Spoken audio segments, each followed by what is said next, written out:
Unlimited podcast. I am your host, Terrence Echols, and today is the 19th episode of the Echols Unlimited podcast, so we're thankful to have that. And today I have a special episode for everyone. It's October 23rd, 2019. It's about 2 p.m. in the afternoon. And my special guest today is my good friend Darius Hines. Darius Hines from the Marist men's basketball team, sophomore point guard. Darius, how are you?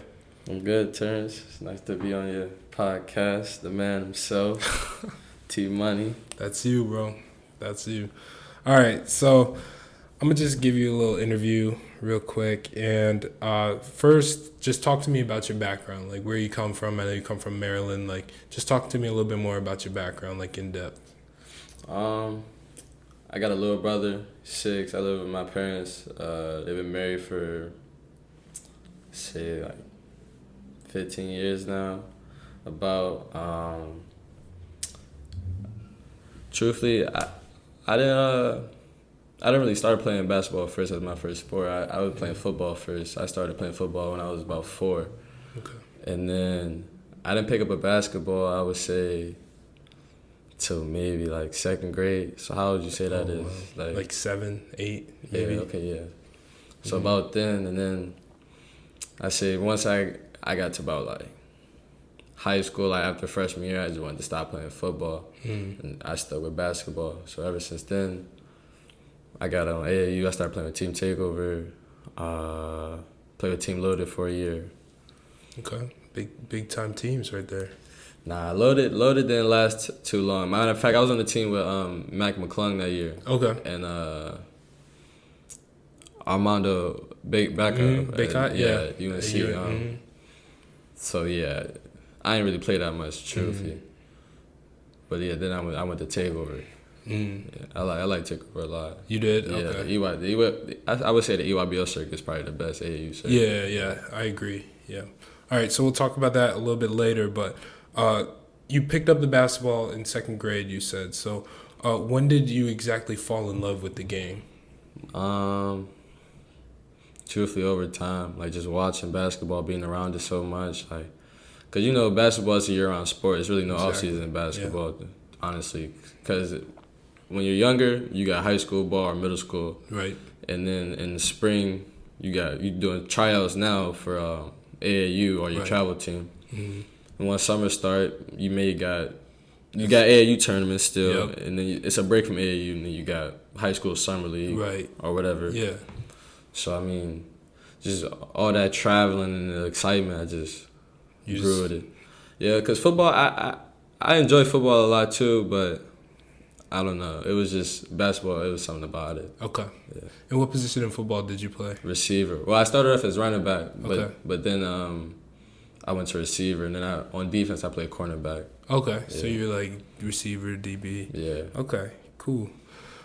So what type of basketball leagues and games and just what opportunities did you have available to yourself?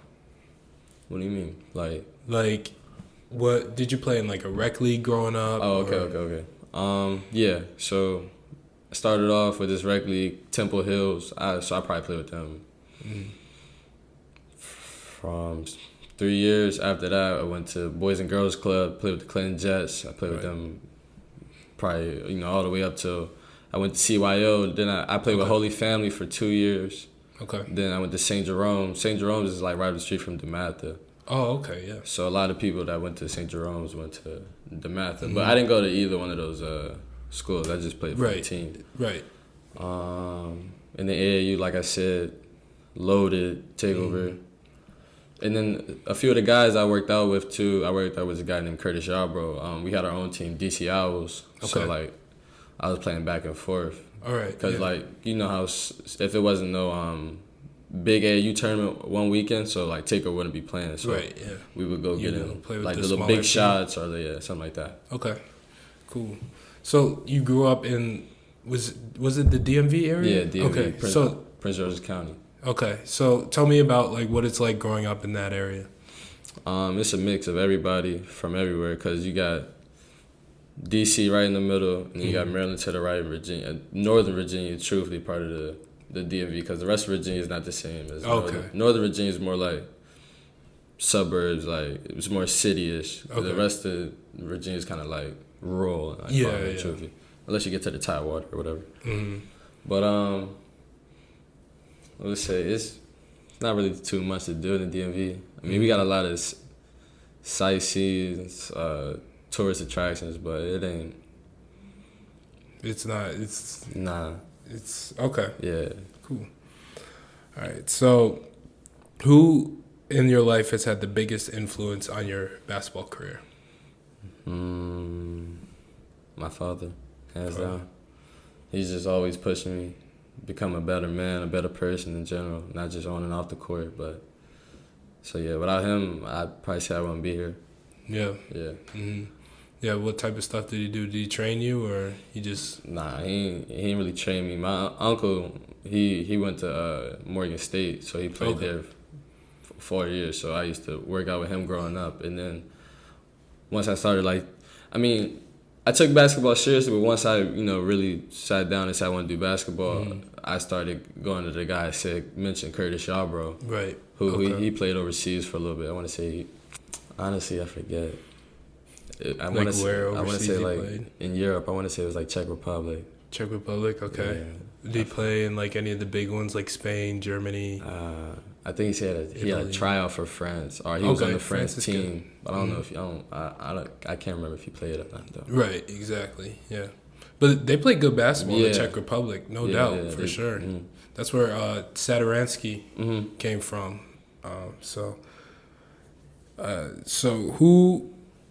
So you mentioned your father. So do you believe he's also had the biggest impact on your life, like overall? I would say he's one of the biggest, but I wouldn't say overall that he hasn't had like the biggest impact on my life. I said, truthfully, there's a lot of people I've met in my life one time, and they had it could have been something they said or just something they did that stuck out to that you feel me impacted my life. So I don't know. There's a lot of things that involve that. Okay. Yeah. Okay. That's a good answer. So what about your AAU career? So you already mentioned how you played for Team Loaded and Team Takeover. You said you spent more time with Team Takeover though? Yeah. And both of those teams are in the EYBL circuit? Nah, Loaded was Adidas, so that's the gauntlet. Oh, okay. There's two brackets or two divisions in the gauntlet, silver and gold. Right. Okay. So talk to me about your experience with Team Takeover. They treat you like celebrities. Really? Yeah. You get all the gear, all the fresh Nike gear. They take you to the Nike headquarters. Mostly when we traveling, we flying. Truthfully, or it's a big bus. Right. Stay at the finest hotels. We always get gym time just because the name Takeover. Everybody want to just say like, oh, Takeover came to our gym. Yeah, exactly. They're gonna get you exposure for sure. One, because of the name, and you're always gonna be on the main court, truthfully, because it's just what the name holds behind it. You got players like Victor Oladipo, Quinn Cook. Oh, no doubt, yeah. It's big names that come from there.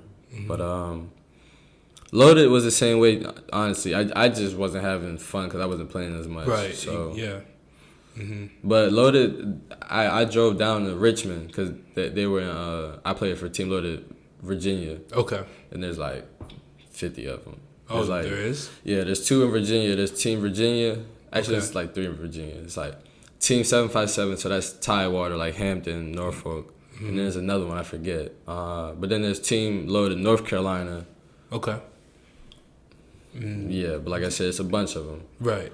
But yeah, that's the same way too. Celebrities. The Adidas gear they got was crazy. They had shoes that I didn't even know Adidas made. Really? Yeah. And they would just come out, they'd hand them to you at like a different tournament every time, Honestly, yeah. We would get at least a new shirt each tournament. Right, yeah. Something like that, a bag or yeah, every time. Was that different from how you were treated in like your high school league? Like how were you treated at high school? Because I know you played in Virginia, right? Yeah. Even though you live in Maryland. Okay.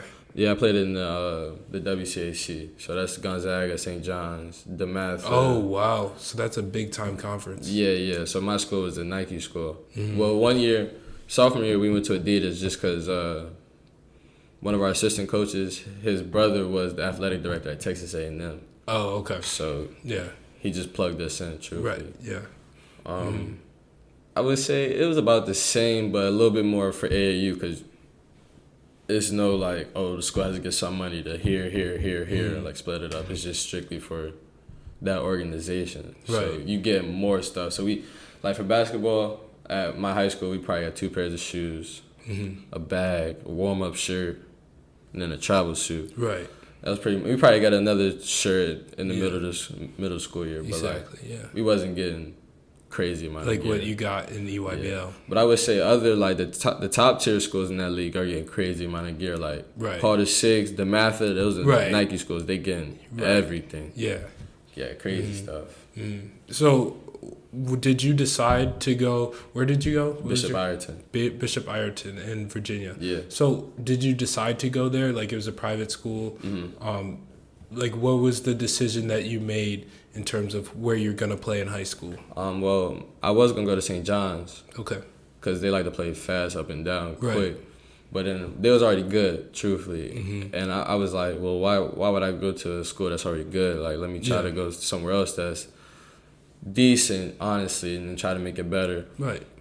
I mean, looking back on it, like I don't have any like regrets on it, but I just wish I would have won more games in high school. That's the only thing I look back on. Exactly. But at the end of the day, I think my decision was good because now my high schools, honestly, they were projected to be like middle of the conference this year, whereas in the past, and we always been predicted to be bottom or like always in the play-in game. Right. So you sort of helped shift the culture a little bit. Yeah, at least now it is. I can see, but before, like a lot of people would be hesitant to come to my school because one, I think they didn't like my head coach Berkman. He was kind of like a jerk, but I mean, he coached at Siena actually. Matter of fact, when Dunn left Siena, he was Dunn's replacement. Oh, okay. Yeah. Okay. So that was pretty crazy when Dunn told me that. Yeah, exactly. So yeah, I don't think a lot of the kids just wanted to deal with Berkman. Okay. But you had a solid experience. Okay. Yeah. I started varsity all 4 years. Got 1,000 points. That I wish I would have scored more. Right. Yeah. Yeah. Yeah. See, not many people would have had that same sort of mentality. Like, normally, if you have the option to go to, like, a bigger school or a better school, like, someone would have taken that and said, I'm going to go chase the ring, even though they're going to sit on the bench the whole time, you know? You have a different type of mentality. You want to go someplace where you can be the main guy, where you could have had that opportunity. And I respect that, honestly. Like, that's the way to go, in my opinion, especially in high school when you're trying to get recruited and all that. So how do you think that helped you in terms of like your recruiting? I mean, honestly, it helped, but it didn't also help at the same time because I'm losing games. So regardless, say if I'm putting up 30, I'm losing by 30. Like the college coach at the end of the day is just like, oh, is he just scoring because he's the only one that can score? Yeah. Their team's sorry, I don't know. Is that a good 30? Like it can't. Exactly. Like you can score, but can you lead a team to a win? Yeah. When in some cases, it's just like you're just outmatched. So that's why I needed AAU to be around. Like not saying that my teammates around me weren't good. Just the teams I was playing against were way better than us. Exactly. No doubt. But yeah, for AAU, that's when I really got my exposure for like the live period. But I didn't have a lot of Division I offers though. Like Marist offered me late. I had to play my senior year for AAU. So like So like you were acting like you were gonna reclass. Yeah. Okay. And I played that year, and then Marist offered me at Pitt Jam Fest. That's like the hoop group tournament. Right. Yep. I played there one time. Yeah. That's a nice convention center. For sure. So, yeah, they offered me late. But I had a bunch of D2 offers. Yeah. JMU had offered me, but the coach had left. Oh, they got a new coach. So I was like, he said you could still come. But you don't know what your status is going to be. Yeah, I still knew the assistant coaches were still there. They said, okay. But I was like, I don't know. At the end of the day, it's the head coach. It's whatever he got in mind. Exactly. Yeah. All right. So... So were you actually going to reclass, or were you just acting as if and just waiting on that special offer that you knew you couldn't resist?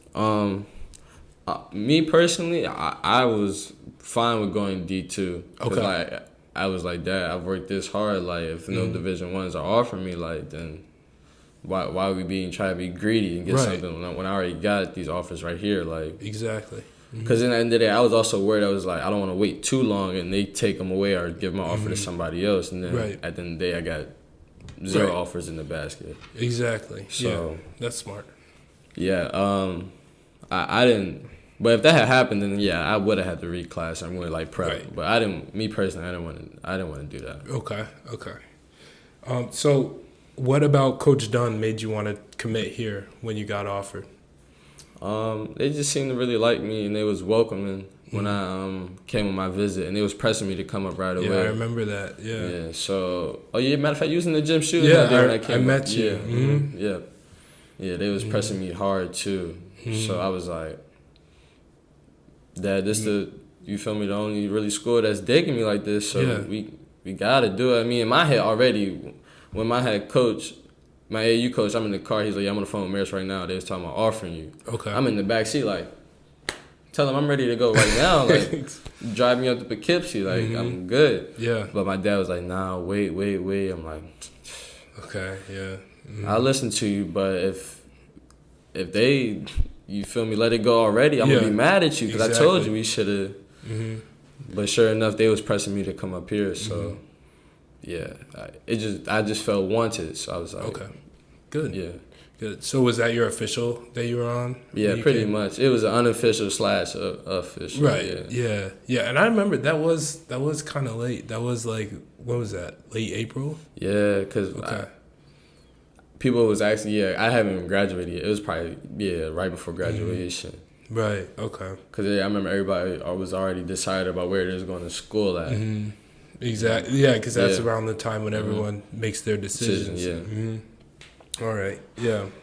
And so what about the campus made you want to come here? Like, what about Marist? Not just the basketball, but what else? Honestly, when I first came on my visit, I wasn't even paying attention to the tour. Okay. Because I was just so excited. I was like, yo, like, I don't care. I just trying to sign the papers right now. Yeah.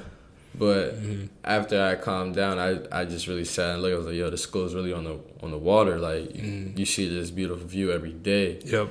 And then the stone buildings, it gives you like a older type vibe around campus. But when you walk inside, it's like beautiful. Yeah, it's beautiful. It's like this modern, like just glass everywhere. The colors are nice. Yeah. Exactly.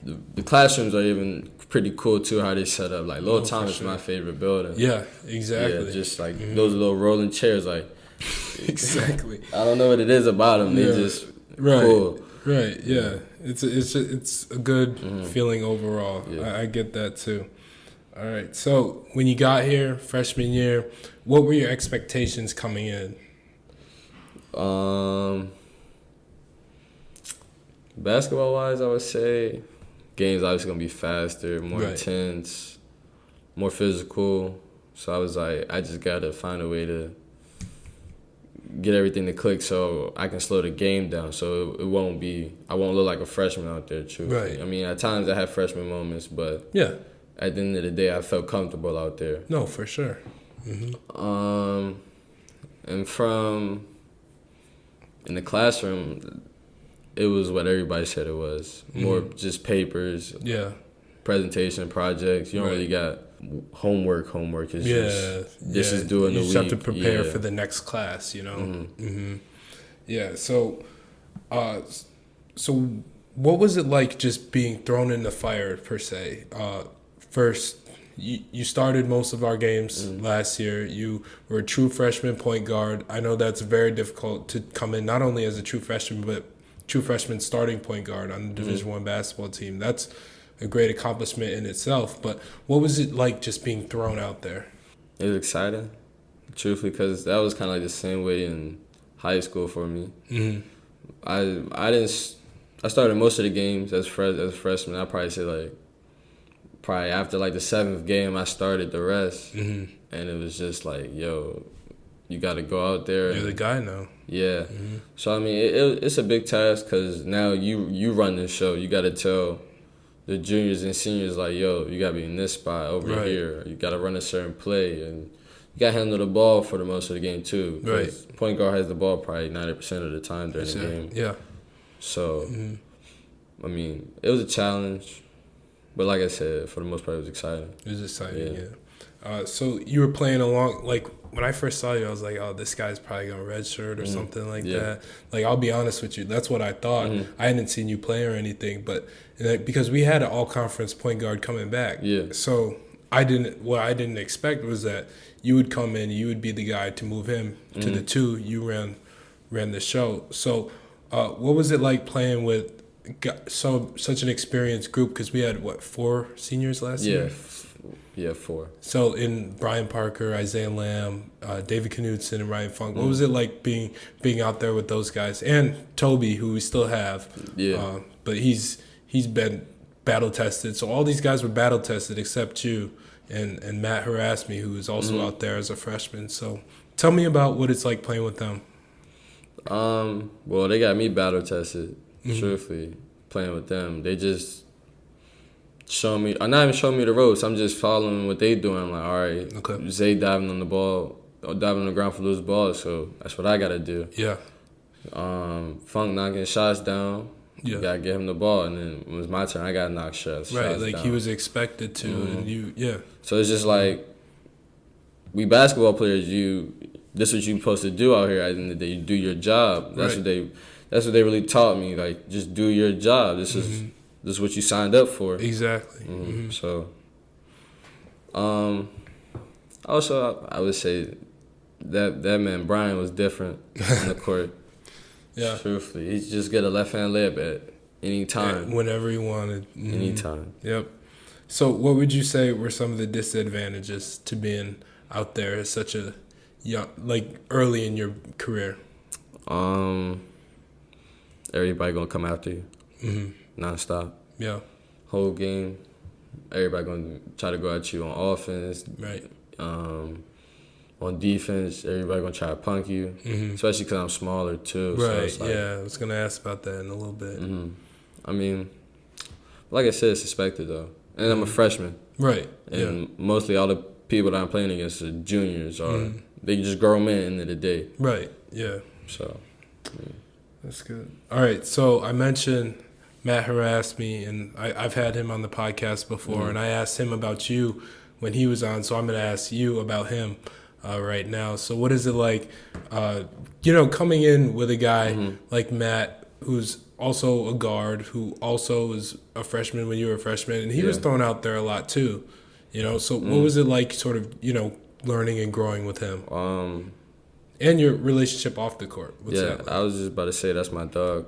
Yeah, we got real close just because, like you said, we both coming in as freshmen and we playing a lot. Yeah. And we also roommates too, so we always coming in talking about the games, practice, this and that with one another. So I'm excited for this year, especially for him too. Absolutely. Because last year he was more of a energy guy. This year he's gonna be more of like, you feel me, offensive threat. Like he a stopper, hit open shots, slash to the rim, you feel me? Exactly. Go get offensive boards, so Like his role is increasing now. By a lot, so I'm really excited for this year. Yeah, I was going to ask about this year too. See, now you have more help in the backcourt with guys who are coming off the red shirt, and Matt Turner and Mike Cubbage, who have also been on the podcast. So how does your role change, because now you're one of the most experienced guys on the court. With having an entire year under your belt, most of that year starting. So what is it like being one of the leaders now?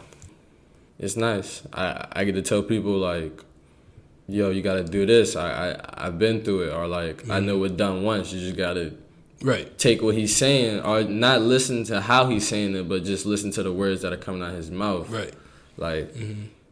Right, yeah, because sometimes people get that misconstrued. Like, if a guy's yelling at you still want to understand what he's saying, So you can't get, like, that's the biggest thing with Dunn. You just got to be mentally tough for everything. Exactly. He preaches that every day. Because all his principles are not just basic. They advance. He going to yell at you, get on you. You got to make open shots after when he get on you. Right, yeah. Yes. It's back to business. at the end of the day. Yeah, I feel that for sure. So, what is the mindset like? Like you mentioned how you're smaller. I'm not gonna get into like how tall you actually are because it's whatever. I'm small too. But what type of mindset do you need to have as an undersized player, especially at this level? Don't be afraid. Yeah. At the end of the day, that's all I really can tell you. Right. You play basketball just like they do. Only difference is he might be 6'6". He put his pants on or shorts on the same way you do. Right, exactly. You're preaching. So, I mean, yeah. Right.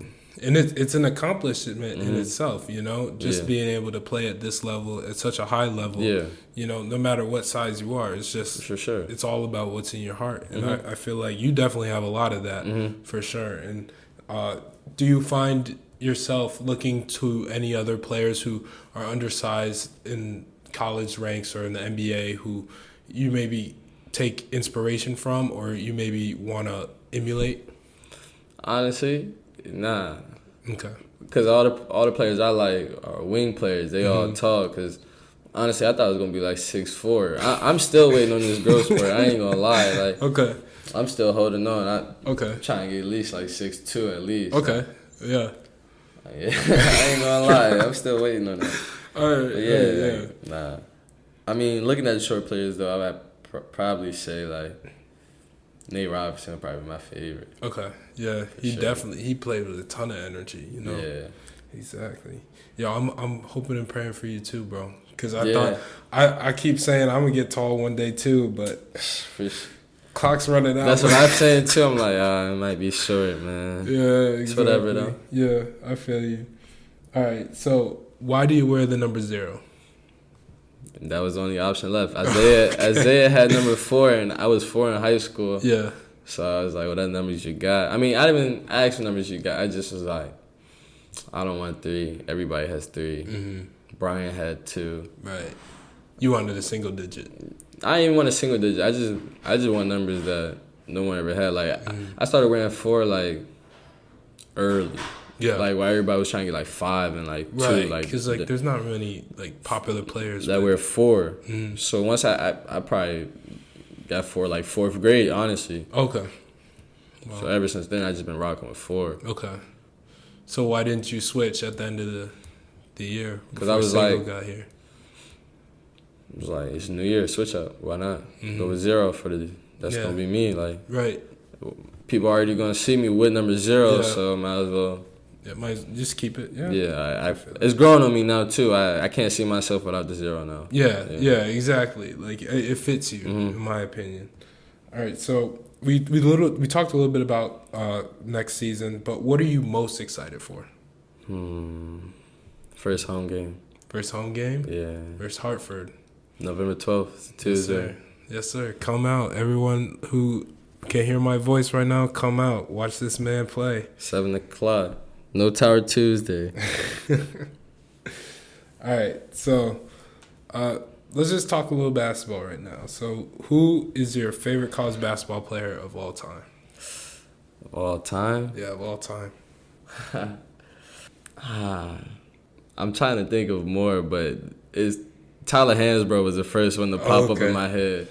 Tyler Hansbrough. No, he was different. Especially when he broke his nose. Oh my god. And he had the face mask. Once he put out the face mask, absolutely. Yeah, different. He was a monster. Different. Yeah. That's the only thing I could say about him, bro. He's different.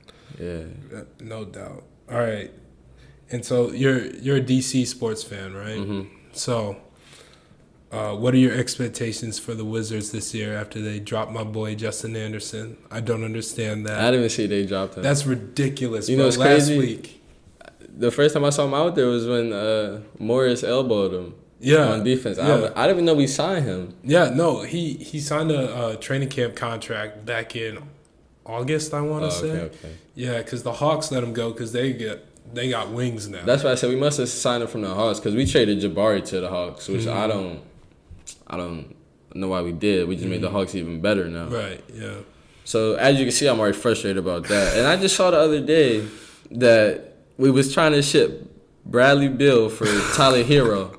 Like, Yeah. You really try to trade Bradley because John Wall is not playing this season. Like, Okay, yeah. If he really tore his Achilles, like, yeah, it's a big time injury. Yeah, sure. exactly. Kevin Durant's not playing this year. Like, then John Wall's not playing. Why do you think we picked up Isaiah Thomas? Right.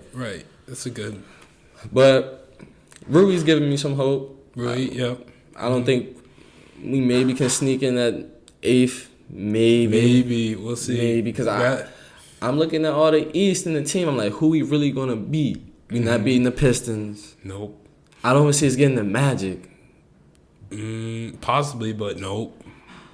The Heat, no. Nope. Sixers, no. Nope. Celtics, no. Nope. Raptors, no. Nope. We missed somebody. Milwaukee. Indiana. Brooklyn. Exactly. None of them. That's what I'm saying. Yeah. It's gonna be a tough. It's gonna be a tough year. At least the Nets and the Capitals. But I don't even watch hockey, so I can't really say I'm a Capitals fan. But at least those are the two really sport teams that I put on for the city. Exactly. Because the Redskins.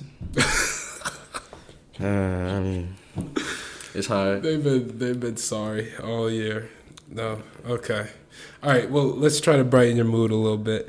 Who has been your favorite NBA player to watch?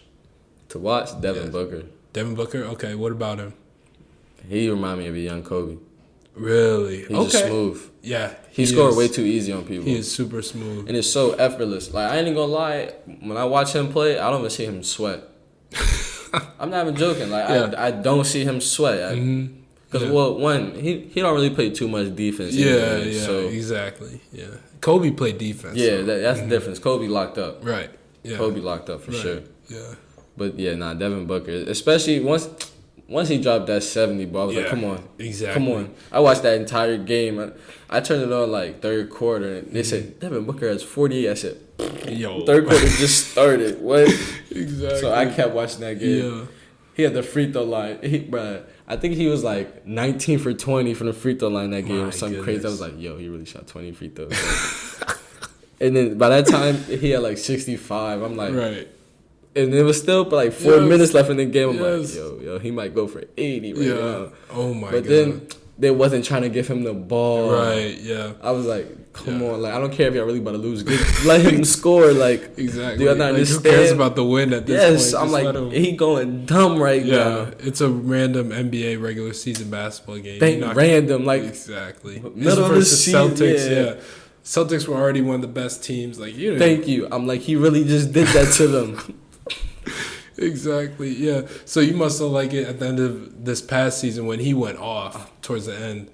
Bro, he had like a part of the year where like in a week he dropped like 50, 60.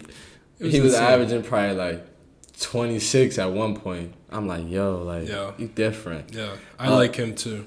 D'Angelo Russell just put out, it's going to give it like 2 years, they're going to be on a super team. You saw that? Him, Devin Booker, and Karl Anthony Towns. I would like to see that. That's really crazy. Mm-hmm. Yeah. D'Lo in the pick and roll, a mastermind. Mm-hmm. With Cat. Pick and pop. Cat can roll. And they all can get their own bucket by themselves. Exactly. By themselves. That would be a perfect offense to run like a triangle. That's easy.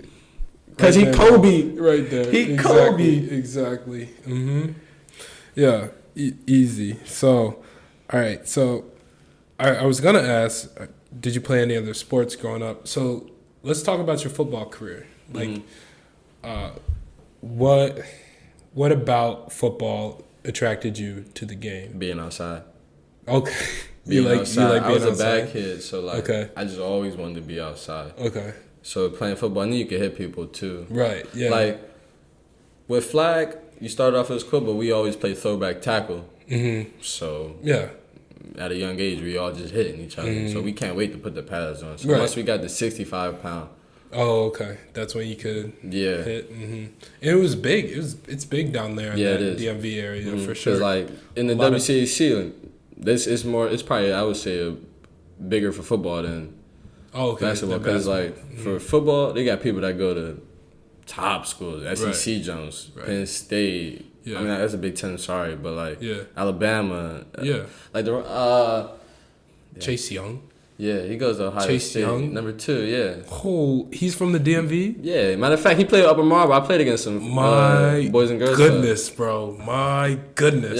Yeah. He is going to be a top 5 pick, no doubt. Like, he's the second best defensive lineman, in my opinion, behind Derek Brown from Auburn. That's just because that's my favorite team. But Chase, he different. Bro, he's got, like, he's like a Madden created player, bro. Freshman year, he was like, all I did was eat. Yeah. Because he didn't play freshman year. Yeah. What is he, like, 6'5", 6'6", like 6'5", 250? Like, he's quick. Diesel too. Oh my God. Bro, and then, what do y'all eat down there? My boy Jalen Twyman, Pitt, defensive end. Okay. He just broke a record there. It's like, I want to say it was 9 tackles and 6 sacks in the game or something. Oh yeah, he probably broke you say he plays for Pitt? Yeah. Oh yeah, he definitely broke that against Syracuse. Quarterback got sacked, I want to say 14 times against Syracuse the other day. Yeah. No, he was definitely in there a lot. Yeah. I watched the game on Friday, Syracuse football. That was pretty bad. Offensive line is bad, but Pitt was killing them. I used to like Syracuse. Not the football team, because for a while I didn't even know they had a football team. I was just so infatuated with the basketball team. Oh, you did? What about it? When I saw them at a young age too, so it was basic. It was just the orange. Like, the entire gym was just orange. And that was the first basketball team I've ever seen with the color orange. So I was like, yo, like, it's lit. And they was running that zone too. Who was on the team that year? I forget.